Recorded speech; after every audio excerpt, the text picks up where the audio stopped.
So today we are going to be talking about AI search and how it affects B2C, especially and focus on omni-channel retail brands.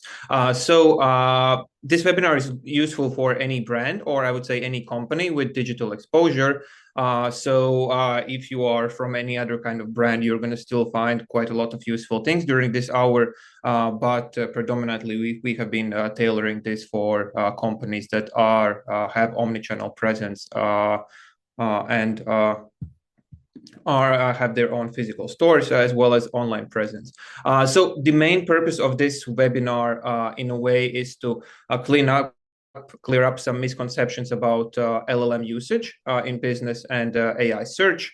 And as well as to provide a roadmap for businesses how to proceed in terms of auditing, understanding their position, and what to overall do as far as AI search is concerned.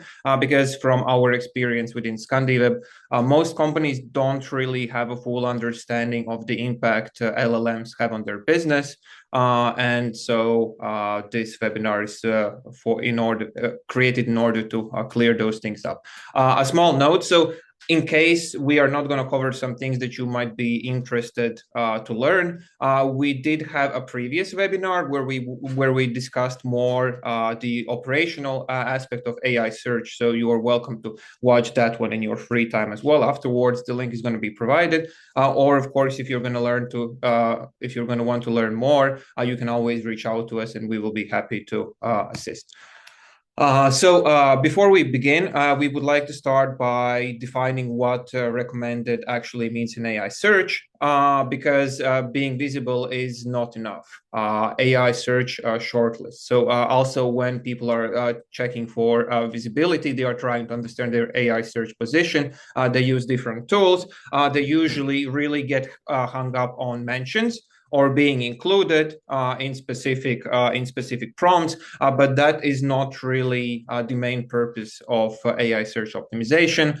Because when we talk about being recommended, we mean that you are being shortlisted among the small set of options. So usually, when you ask for, let's say, best shoe brand, there are going to be 3 to 5 options. That means being shortlisted. It also means being trusted, that AI has enough confidence to present you as a safe choice. And it also means that you are being recommended for specific use cases, sometimes in general, sometimes for specific use cases. But overall, recommended means that AI LLMs have enough trust to recommend you as a brand, because it does not being mentioned does not mean that you are automatically being recommended. One thing I do want to clarify as well is that AI search is becoming the discovery and validation layer. Quite a lot of people would like to treat AI search as just another traffic channel, but kind of maybe a bit controversial, but I would like to more look at it at the moment as a similar shift that was happening when people started using smartphones. 20 years ago, everybody was just using desktops. And then at some point, smartphones appeared within the market. More people were using mobile, and companies tried to understand how they should adjust their strategies for mobile usage. And now, of course, most of e-commerce and most of web traffic is mobile first. So we like to think about LLM use in a bit of a similar way. Because it fundamentally shifts how people are interacting online. Overall, what's changing? So from results to recommendations, so users ask AI what to choose, not where to click. So overall, they are already asking for recommendations, and then they see a list of 3 to 5 trusted options. So it's not really similar as in Google search, where you would Google a particular trend, you would go through different links, see what kind of clicks to you, then click and browse. So it's a much more browsing. So whenever you get some results in AI search, they are already curated in a specific form. Discovery, comparison, and validation also happen in one place. So this is another thing that a lot of companies or a lot of people don't fully yet conceptualize, is that it's not just one prompt. So kind of also quite often when we do audits, we focus on particular prompt, but people often forget that it's usually a discussion. So when people are choosing a particular product within AI search, they might start with a particular prompt, but in most cases, they are going to have follow-up questions. They are going to ask to compare different products and validation. So all of those things are happening in one place. And what does this overall mean in practice?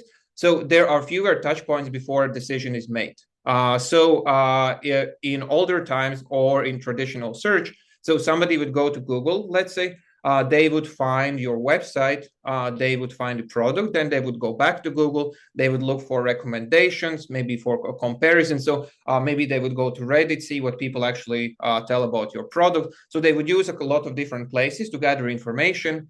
But now all of that is taking place within LLMs themselves. And a big issue for brands is that if you're not really included within the conversation, as we said, usually we see a set of 3 to 5 options, at most maybe 10. So if you're not between one of those 10 options, you're not going to be within the consideration of the users.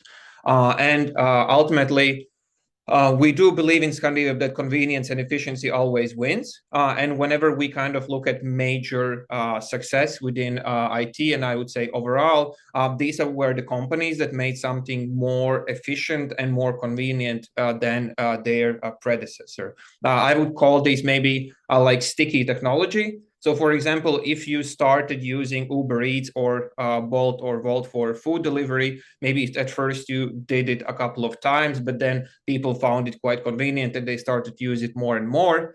And I would say similar thing is happening with LLM usage, with chatbot usage, that usually when people start using them, they don't really go back to Google. So we do see that there are shifts between different LLMs. So people might be shifting from ChatGPT to Gemini or Grok or any other, but they don't really go back to Google. So it's kind of maybe not a good comparison, but like cigarettes. Once you start smoking, it's kind of hard to quit.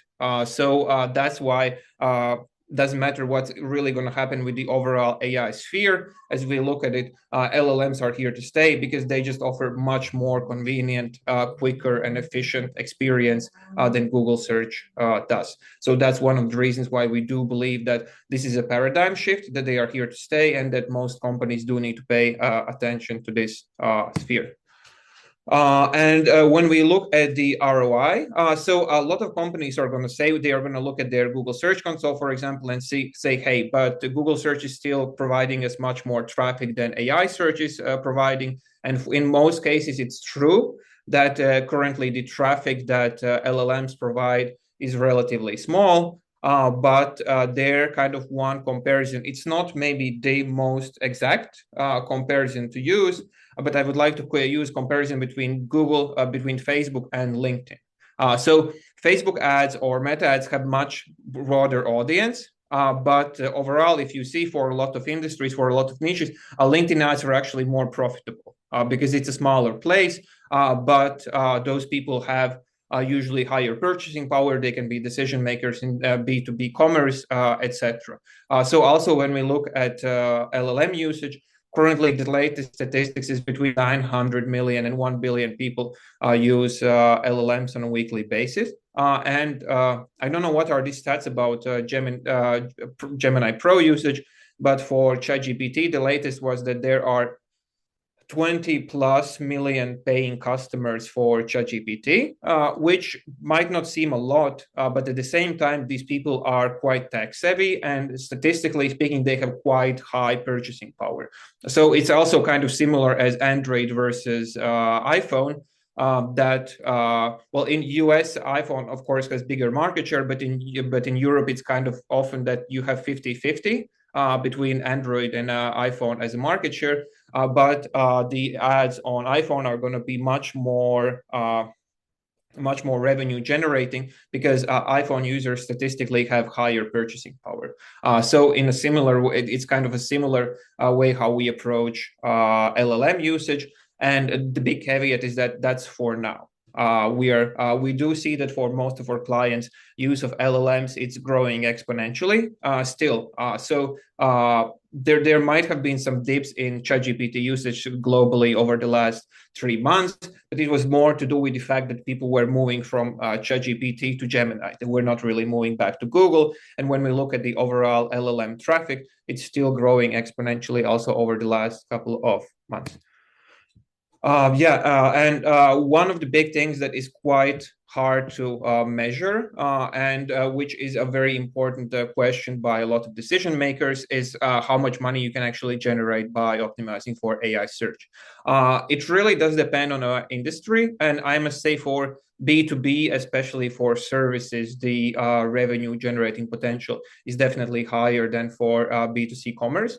But based on our analysis and latest available research, if you become the default answer in AI search and you are the one who are recommended the most, and you also have very good sentiment, it can increase the overall revenue by up to 25%.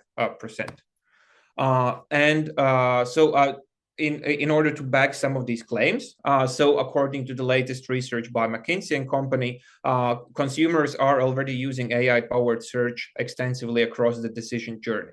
So this is not only speculation. This is data that people do actually already use. To not be confused by the data, this is a data sample of people who already use LLMs. Kind of to translate it, 73% out of 100, 73 respondents out of 100 who use LLMs are using LLMs to learn broadly about particular categories. And as you see that, for example, in awareness phase, it's actually quite high. So if we would assume that there are approximately 1 billion LLM users globally, and 73% of them use it for awareness, that is 700 million people in some extent using LLMs for product awareness. And as you see overall, as when you go down the chain, in consideration the decision, so it dips slightly, but overall there is a lot of use throughout the acquisition journey.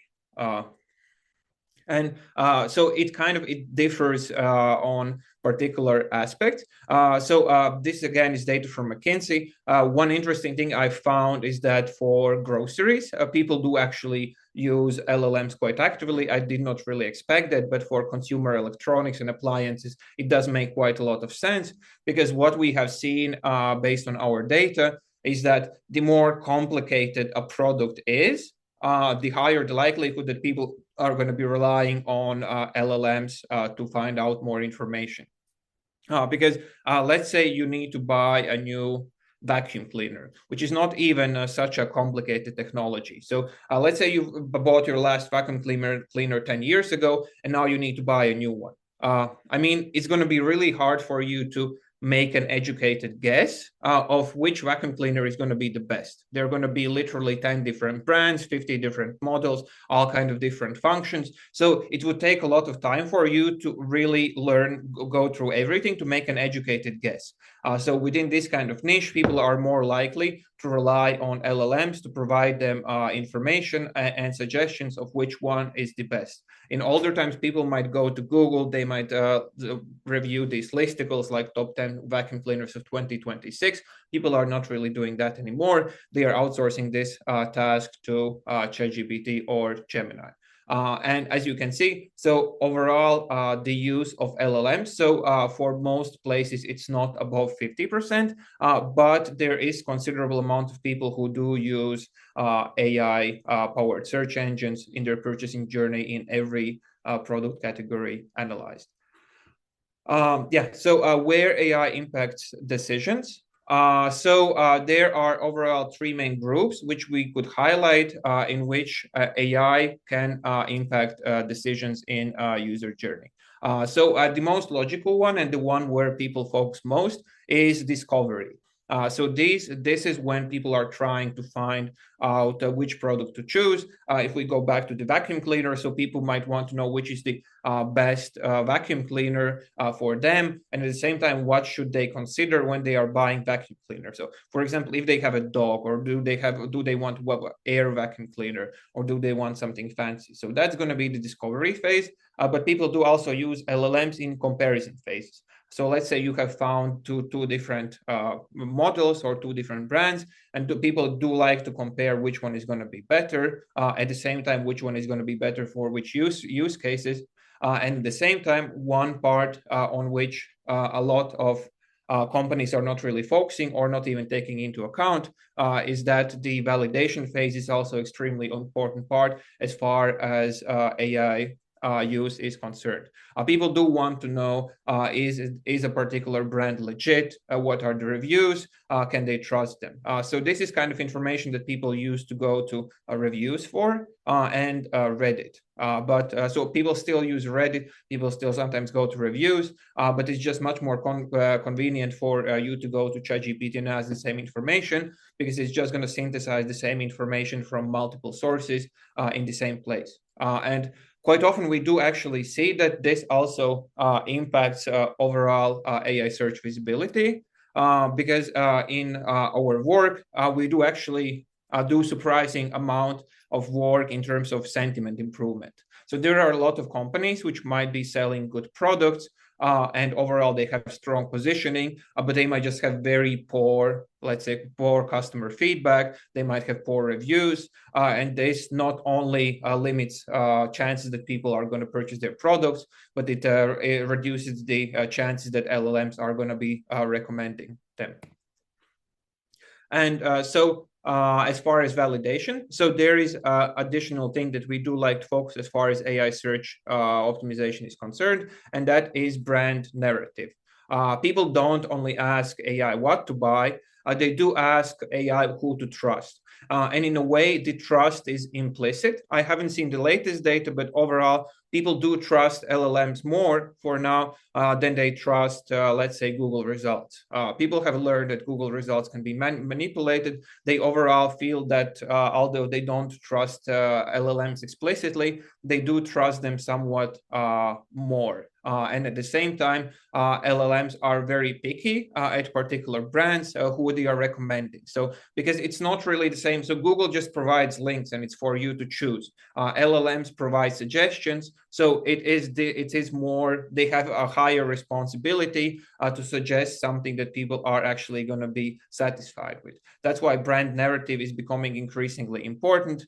And it includes such things as is the brand or store legit? What do reviews actually say? People do check delivery returns and warranties, and they also check if there are any complaints or red flags.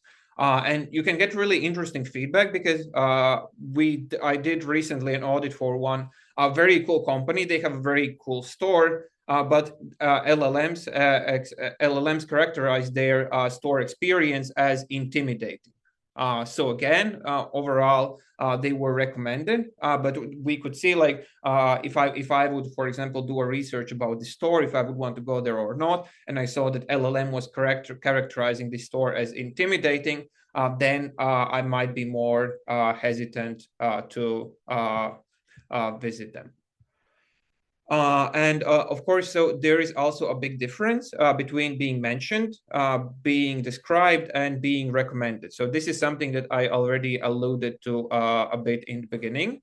But this is quite important terminology for people to understand, especially when they are tracking, when they are trying to understand more about how LLMs work and how they interact with your brand.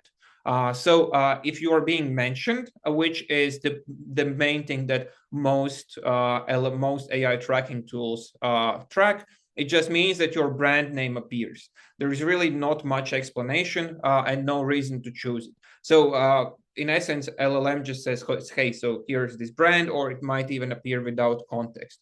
Quite often, so you can be described, which means that your brand is mentioned and it's associated with additional sentence, which describes overall your brand in quite a neutral way. But what we are trying to aim for, ideally, is being recommended, which means that your brand is not only mentioned, it's not only described, but it's semantically positively characterized in a way how to motivate people to pick you out of, let's say, 5 choices.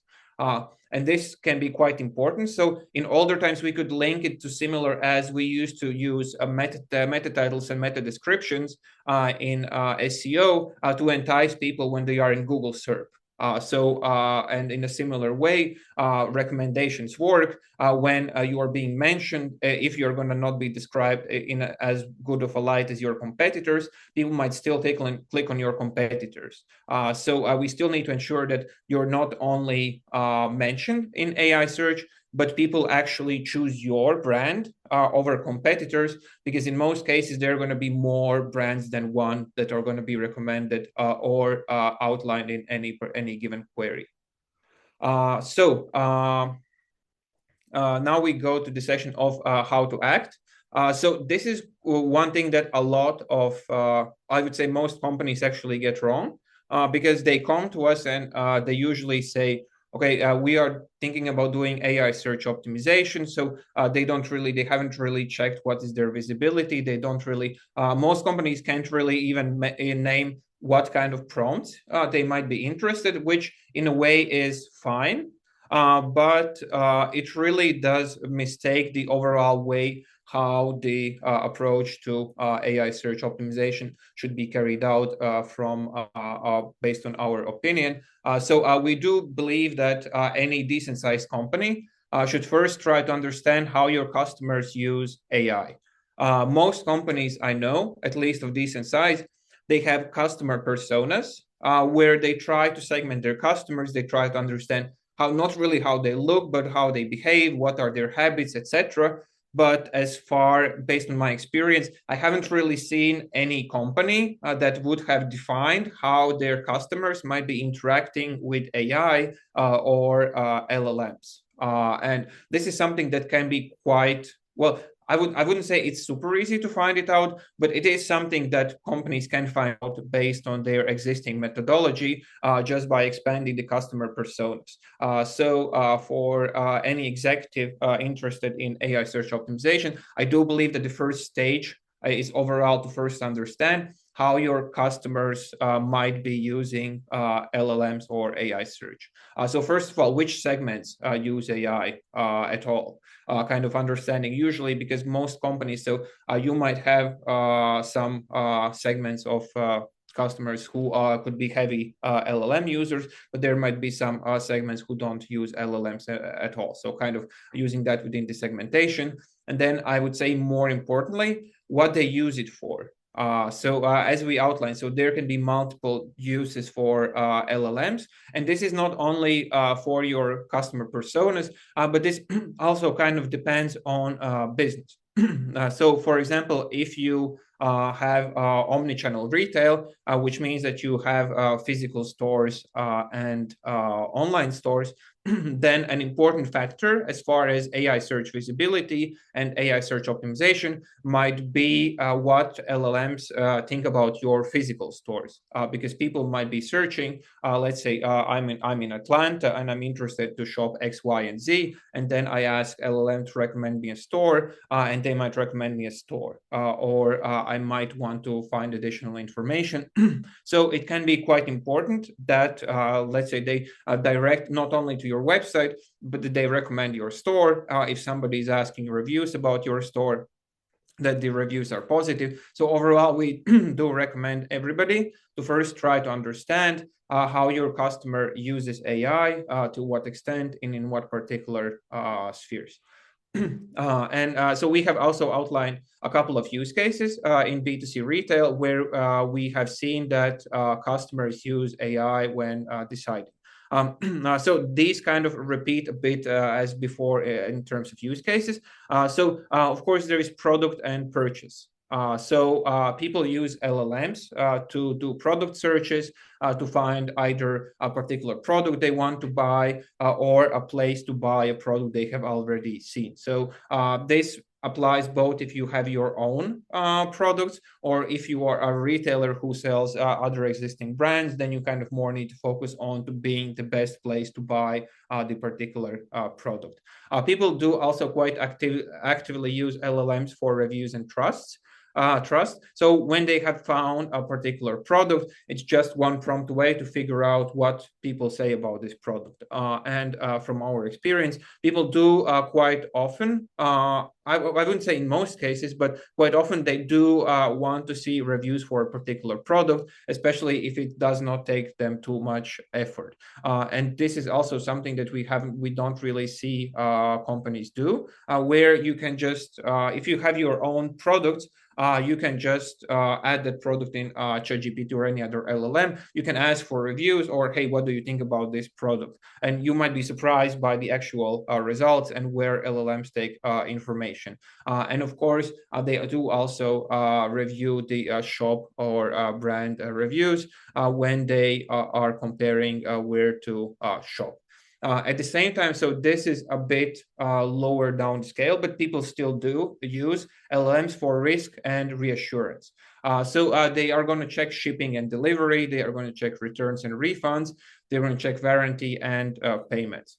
I again want to reemphasize that LLMs are quite sticky technology. Once you get used to them, get used to using them on a daily basis, people do ask them all kinds of questions. So I'm for example, I'm not even using, so I'm using ChatGPT a lot, but I'm not using search function. No, sorry, not using voice function. So there is still some friction. So I might not be using it as intensely as other people, but I know people who use the voice function, and then they are going to ask literally anything to double check with ChatGPT or Gemini. So you can rest assured that all of these questions that people might have about your brand, if you have sizable enough digital presence, people are gonna ask, and it's at least worthwhile for you to check how the situation is looking at the moment. And that brings us to step two, pick the AI moments that actually matter. Because this, again, is something that we do see within our audits and when talking to our clients, that not every AI use case matters for every brand. So you do need to understand, so as said before, you need to understand how your customers do use AI. And which are the gaps. So you need to understand where you are performing good. So, for example, if you see that you have fantastic reviews, but at the same time you don't appear in best articles, then you would understand that that is the place that on which you need to focus. So, or you see gaps, for example, we do see quite a lot of customers where people are complaining, let's say, about delivery policy or poor customer service or things like that. So overall, based on what users actually use LLMs for versus your gaps, you should try to understand which are the main actions within AI search optimization that do actually matter. And then, of course, you should audit how AI presents your brand today. So this is something that we do quite often. This is also something that we overall can help with. So you can feel free to reach out to us and we can offer you a complimentary audit. But overall, you can do audit also on yourself. And audit should look at factors such as if you appear at all. So getting a baseline of your overall visibility, then understanding how you're framed. Highly important, which competitors are surfaced instead of you in places where you are not mentioned and where trust breaks down. So this is kind of the last one, is kind of more related to your own brand related terms. So understanding where might be gaps or where LLM can say that, hey, so I would recommend this brand, but they have this particular issue and so on. So this is not a keyword ranking. It's not really a tracking report, and it's not also not a one-time check. So overall, it's very useful to use tracking tools. So AI tracking tools, there are quite a lot of AEO tools that promise you that they can optimize your AI visibility. I must say most of them they really can't deliver what they promise, because in a similar way, SEO has been around for, I would say, 25, maybe I would say pushing 30 years, and there still isn't a single tool that could optimize your SEO overall. So I would say you can't really rely on AI search optimization tools for optimization, but what you can rely them for is AI visibility. So getting all of this data and then seeing how it moves month over month. But if you don't want to use any tools, so you can either use tools or you can actually do it manually as easy as this. So try to find your product categories or buying questions that would be the most important for you. So this is also the way how we usually start our own audits with our clients. We try to understand together what are the main search terms on which you would want to be visible. So the difficulty here is that we often don't really see the search volume similar as in search engine optimization. So for search engine optimization, it can be relatively easy. You usually look, okay, which are the main search terms that people actually use, and then you try to optimize your website for those ones. In AI search, there currently is no way to know how many people are searching for a particular term. And there highly likely won't be for quite some time, just based on the fact that people search quite long tail queries. So also tools such as Google Search Console or Ahrefs, they are unable to track long tail queries in Google. Approximately 50% of all queries, of all traffic that goes through Google still is invisible. And in LLMs, it's quite worse because people ask even more complex questions, and quite often your response is going to depend on your previous prompt. So it's usually a chain of text exchanges, and what you wrote before is going to influence the output later on. So based just on these criteria, it is very, very difficult to get proper tracking. But you should still understand on which particular terms it might be most important for you to rank on. You can still use organic search trends. For example, see which are the keywords or topics that people search most in most in Google, and then just extrapolate that these are most likely the same terms that people are going to be searching more in AI search. Although the best a very effective, like it's very hard to get very effective data out of there. Then you turn them into natural prompts. You turn these terms into ways how people might actually search for the products in a natural way, and then you check them across major AI tools.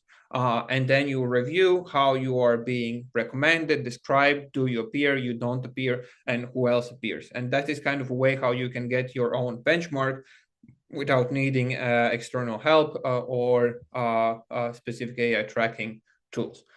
Once you have a benchmark, once you have understood how your customers interact with LLMs, what are the gaps, what is the current state, you don't really just do AEO. So this is another thing that we come across quite often within our work, is that people just expect that there is kind of a uniform way how to do AEO. We do see, for example, that's kind of going back to statistics, but there are multiple ways how LLMs can select information. So they can select information from your own website.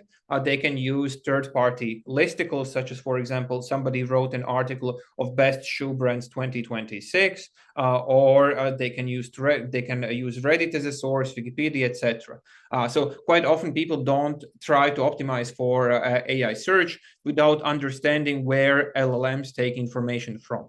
And then if let's say, if in your particular niche, LLMs just use third-party information. So let's stick back to this shoe brands. So let's say you have a shoe company and shoe sports brand, and you want to get higher visibility in AI search. But you just work on your own website. So you do everything that is humanly possible to optimize your own website, but you get nowhere because LLMs prefer information from third-party sources. They completely ignore what your website is doing. So that's why understanding the strategy, understanding what to actually do is extremely important before doing any work. And then we usually, at least within our audit, so we try to understand, okay, these are the basic structures that LLMs use to serve information in this particular niche, and then we try to model our strategies to impact these particular prompts. And a bit of a caveat there is that different LLMs use different systems for serving of information. So the big difference, I would say, is between Gemini and ChatGPT. The easiest way how to explain the difference is that Gemini mostly uses the information that it knows, and ChatGPT is more likely to search. Because Google also does not want people to leave Google search, so they are in kind of this interesting position where they still want to position Gemini as the place to go, but at the same time they don't want everybody to move from Google search to Gemini, because it's really hard for them to, they don't really monetize Gemini at the moment, and Google search is still their main revenue generating channel. So they are in kind of a pickle. But at the same time, ChatGPT, it does use search. And when I mean search, it uses Bing API search to pull results from the Bing. They sometimes are going to serve a bit different results. And from my experience, I can say that also when it comes to optimizing for, it's much easier to get results fast from ChatGPT optimization than it is for Gemini optimization. And that kind of leads us to the next phase, which is what increases the chance of being recommended. So overall, we can outline three main buckets of things that can be done on your website and overall about your brand that are going to generally increase your chances of being recommended and shown in a positive light. The main and the big one is authority and visibility beyond your site. Again, it really does depend on industry. There are some industries where maybe it's not really as important for you to be mentioned in authoritative websites, but in others are. Another industry on which we have reviewed is perfumes. So, for example, if you want to rank, or if you want to be visible on any kind of perfume recommendations within AI search, it doesn't really matter what's on your website. What matters is if you are included in Vogue articles, in Forbes articles, in these kind of high publications, which have these lists of best perfumes for 2026, best perfumes for women, etc. So you do need to have the credible mentions there if you do want to be included.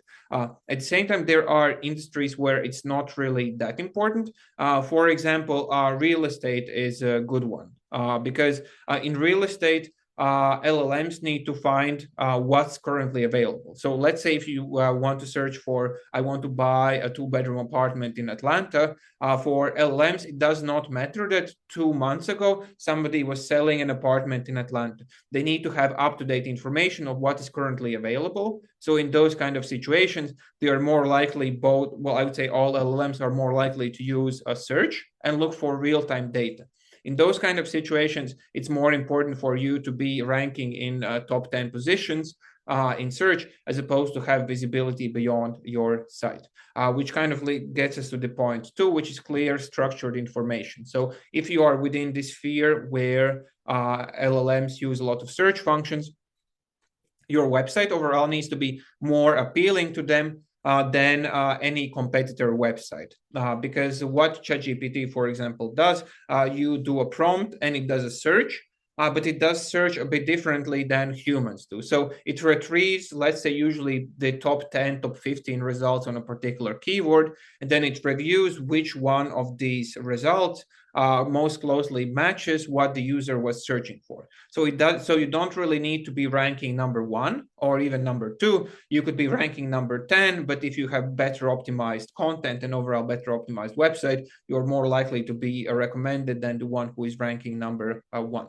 And of course, as mentioned before, reviews and real-world evidence are highly important because LLMs, they recommend, they just don't serve information. So they want to ensure that whatever they recommend is of good quality. And even if everything else is good for your brand, if you have poor reviews, LLMs can just avoid mentioning your brand.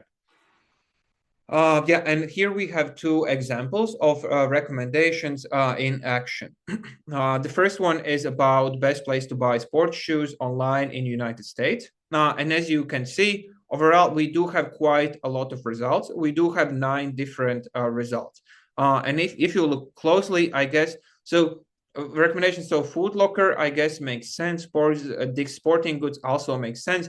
But some of these might seem a bit surprising to people in the United States because these potentially are not the biggest retailers there are. And you can also see maybe that the descriptions can be quite different. And here you can see, so these are overall recommendations, but quite they are quite neutral. And here what LLMs tell about your brand can be quite important because so there is high chance that somebody is not just going to click on Zappos, but they are actually going to read through the different descriptions about different brands and click on the one that most resonate with them. So for example, if they need specialty shoes, they might go to Roadrunner Sports. And in the other one, there is a prompt which is asking about specific store if LLM would recommend using that store. So maybe for people in the United States, if they read through all of the description, they might even guess which store it is. But in this particular case, the store overall has very bad, comparatively quite bad online reviews. So ChatGPT usually likes to be quite diplomatic. So it's not really going to say that something is 100% bad. But here you can see that, for example, if this was your store and one of your customers read this kind of information, you can think on your own, would you want to visit that store, or would you rather go to alternatives? As you can see that there, it immediately shows at the bottom different alternatives to the store in question. And then when we go to the first one, so why these recommendations happened for the first prompt. So these particular brands were recommended because they have strong repeated mentions across trusted sources. So this is kind of the statistical part of LLMs, which is foundational structure, which does not really change between different models. So they are usually when I look for buy sports shoes online, so they are going to see and try to understand which shop or which entity is most statistically often associated with these particular terms online. So kind of the more often your brand is associated with term buy sports shoes online or best sports shoes, the higher the likelihood that you're going to be included. And then, of course, you need to have clear positioning. So these ones had clear positioning. As you could see, LLMs, they usually like to provide a selection of different options. And then, so some of them, they have wide selection, easy returns, fast shipping, or maybe they have niche specialty, which also LLMs do recommend. There is also consistent positive review team throughout all of these brands and low perceived purchase risk. So overall, LLMs have confidence in the product range, clear policies and expectations, and widely validated, and these are familiar, widely validated retailers. So they didn't really recommend any super niche ones, which would have 0 reviews. And then in the other one, so when I was asking, would you recommend shopping at a particular store? Why ChatGPT was rather cautious? So there was highly inconsistent customer reviews. So as I said, the Trustpilot score was quite low for this particular company. And Trustpilot is actually kind of a big pain point for all companies, because from the nature of it, people are more likely to leave a negative review than a positive review. So usually if people are satisfied with your service, they are just going to go home and enjoy the purchase. But if they are unhappy with the purchase, they are more likely to go to Trustpilot and complain. So quite often the reviews, if not properly managed, do tend to skew negative. But at this particular case, so there were quite frequent complaints about online orders and returns. So the online experience was quite poor, and there were repeated risk-related signals, which were flagged. So overall, based on all of the information available online, LLMs were rather hesitant to recommend this particular store. And then another thing I did want to briefly mention is ChatGPT ads. So now, I think over the last 2 weeks, there has been a lot of buzz that ChatGPTs are finally starting to think about implementing ads for real this time. And I've seen a lot of marketeers be extremely excited about this. But I do believe that if you are considering ChatGPT ads, you should first try to see how it overall looks from optics and what is your current state as far as AI recommendations and AI visibility is concerned. Because based on the information that is available currently, any ads are going to be most likely at the bottom of the recommendation, because they can't really, if you start adding ads within the product recommendations, so the overall prompt output, that just completely corrupts the whole idea of ChatGPT or other LLMs. The trust just disappears. So highly likely, well, we don't know, maybe in the future that's going to happen, but at least for now, any ads in LLMs are going to be at the bottom. And then imagine if somebody is asking for which is the best shoe brand or which is the best place to buy shoes, and you get 8 organic results, and then yours is the one at the bottom which is paid, but you did not appear in those 8 top results. So there might be some people who might still click on that one, but at the same time, people will potentially understand, as I said, so people do have quite high trust in LLM output at the moment, well, at least higher than for organic search. So they might be more skeptical about your brand appearing at the bottom for a particular prompt if they were asking, let's say, for the best, if you were not included in the best list. So that's just something to think about for the people who are considering using ChatGPT ads. And another thing that is quite complicated from our side is tracking of AI impact. So most of our clients and also leads and people for whom we do audits. So one of the things that they always like to understand is what's going to be the return on investment and how much additional revenue they are going to be able to generate from their investment in AI search optimization, which is completely understandable, especially as marketers. If you are a CMO or anybody within the decision-making chain, it's very important for you to justify any kind of investment. But the issue is that as far as AI search optimization, so I did show that based on our best research available, AI search optimization can increase revenue between 8 to 25%. But going much deeper than that for us is very complicated because there is a lot of things that we don't see. So, for example, your brand can be just mentioned without a link to your website. At the same time, your brand might be mentioned as a part of a third-party source, so people might come through affiliate traffic, and then of course there are people who are going to directly go to your website, but it's usually approximately 30% of all discoveries in LLMs. Now, at the same time, as mentioned previously, people don't use LLMs just to find your product, but they also use it to validate their purchasing decision, same as they do use reviews, same as they use Reddit and any other tools. So overall, you would expect that overall, with having well-optimized website, with overall good sentiment in ChatGPT and other LLMs, your overall conversion rate should be higher as well. But that, again, is something that is quite hard at the moment to measure properly. So how to move forward without perfect data? So you don't need full attribution to act sensibly. What can you track? What can you do is track where and how your brand appears in AI answers. And monitor changes in framing. So this is something that we do also with our proprietary tool AnswerRank. Do try to understand you can also try to understand what is your visibility, how your brand is being mentioned, described, and recommended, and overall how things are looking in there. And of course, as mentioned before, so a practical starting point always is AI visibility audit.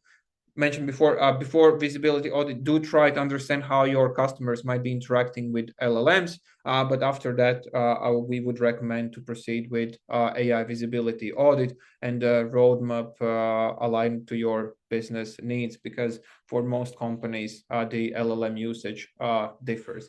And if there are just 4 takeaways from this particular webinar we would like you to have, is that AI search adoption is real and irreversible. So there are a lot of discussions. Are LLMs are gonna result in artificial general intelligence?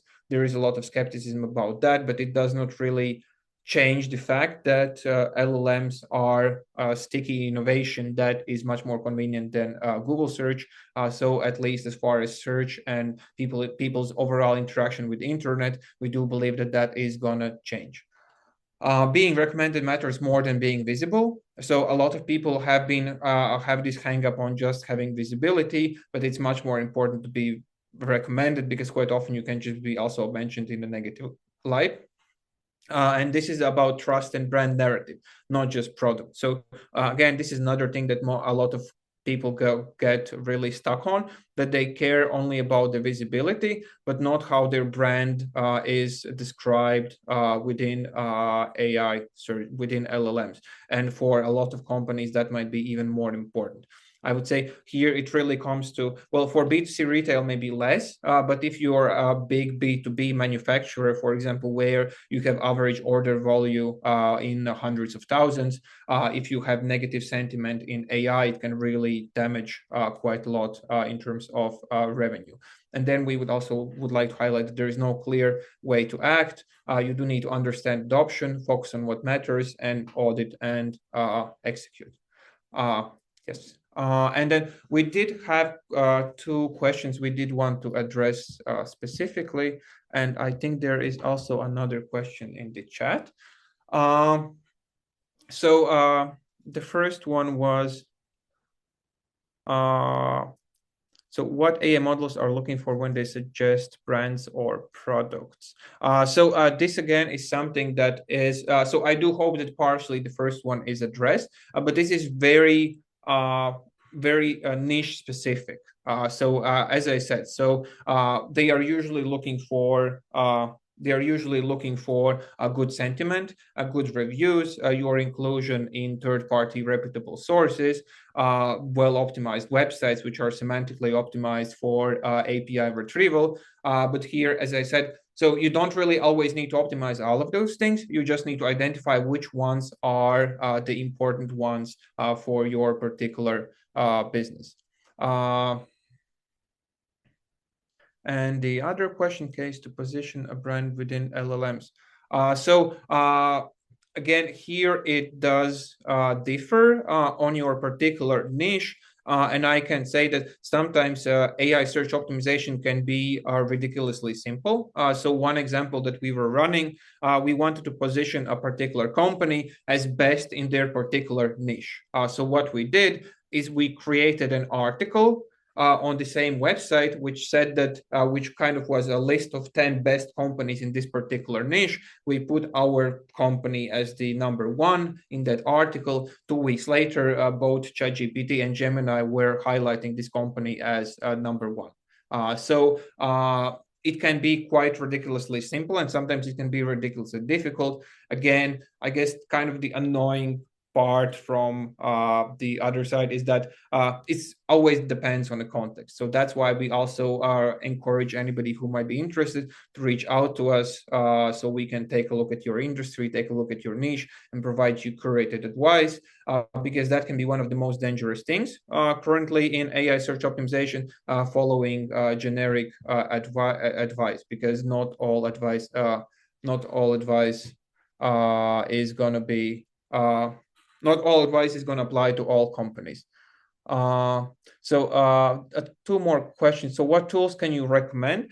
So overall, I could shamelessly plug our own tool, which is called answerrank.ai, which is for AI visibility tracking. But at the same time, At the same time, there are like, it does not really do anything unique per se, because most of these AI tracking tools or AI tools in general are going to be doing the same thing. They're going to try to see what is your visibility on particular prompts, what sources are used, etc. So they are great for statistical benchmarking, but as far as actually making a difference in your visibility, they're fortunately or unfortunately, it's just a situation that there are no tools. We do need to rely on human input to drive meaningful changes. How do you make sure brands are shortlisted for specific user profiles or topics? So that is actually a good question. If you want to target specific user profiles, then as far as LLM, so it's going to really depend. I would say the best answer I can give to that one, focusing on specific user profiles, is that different users are more likely to use specific prompt base. So because LLMs, if you're a registered user, they might understand you a bit, and they might give you particular recommendations. But what I've seen, they usually give quite basic recommendations. And here we do need to remember that people usually are very descriptive at the things that they are looking for when they go to ChatGPT or Gemini. So those are going to be quite long questions. So kind of if you have particular user segment you would like to target, you do need to try to understand how this particular user segment might be interacting with LLMs, what kind of phrasing they might use, what kind of language they might use, and then you can adapt your on-page content to directly match what they might be asking for. And kind of the key that we see is that the closer you match your on-page content with what users are searching for, the higher the likelihood that you are going to be recommended. We do see this is actually quite interesting thing from AI search perspective as well, is that statistically, we see that LLMs prefer niche brands over big retail, big stores. So kind of if you have a very big, let's say in US, you have a countrywide big company, and then you have a small shop that just operates in California. And if you're somebody from California asking a recommendation, there is a higher likelihood that ChatGPT is going to recommend a provider in California or that shop in California, as opposed to the global brand. So yeah, context and phrasing on your own website can also be extremely important. And wow, actually quite precisely on time. So thank you for attending. As mentioned before, there is going to be, you can access the recording of the previous webinar as well, where we talked more about the execution aspect of AI search optimization. And as said before, if you would like to learn more, we would be happy to offer a consultation and a complimentary audit. I do hope you learned something new today, and thank you very much for attending.